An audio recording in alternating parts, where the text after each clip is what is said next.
Joke ka na!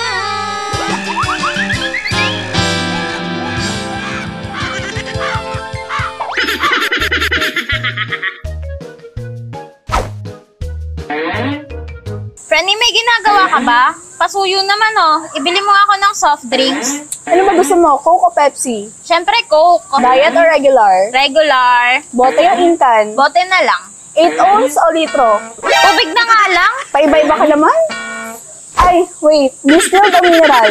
Mineral. Malamig o hindi? Ewan ko sa'yo, umalis ka na nga dito at baka mahampas kita ng walis. Tingting o tambo?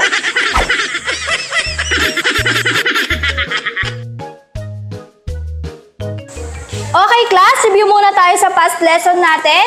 Tanong, sino si Jose Rizal? Ulitin ko ang tanong, sino si Jose Rizal? Ma'am, hindi po namin kilala yon. Ma'am, classmate po ba namin yon? Baliw, baka sa kabilang section yon. Ano ba yan?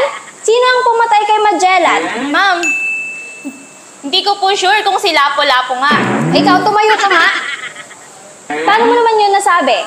Kasi po, sabi po ng tatay ko, masama daw po ang magbintang ng kapwa kapag hindi mo nakita ang totoo. Okay, bago tayo magtungo sa talakayan, magkwentuhan muna tayo. Ano ba yung mga pangarap ninyo? Ako na, ma'am. Ako na. O, ikaw Ma'am, pangarap kong maging isang guro para matulungan ko yung mga batang walang kakayang mag-aral. Okay, very good. Maganda yan para merong matuwang mga magulang na merong handang tumulong sa mga anak nila. Sunod, Ma'am. Judy Lee. Sa totoo lang po, pareho kami ni Papa ng pangarap. Pangarap ko po maging doktor sa Canada. Pangarap ko rin pong magtrabaho sa ibang bansa. Ayos yan ah. Nagtatrabaho sa ibang bansa yung papa mo? Ay, hindi, ma'am. Oo, akala ko ba pareho kayo ng pangarap? Opo, ganyan din po yung pangarap ng Papa ko.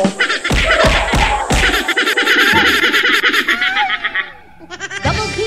Joke ka na!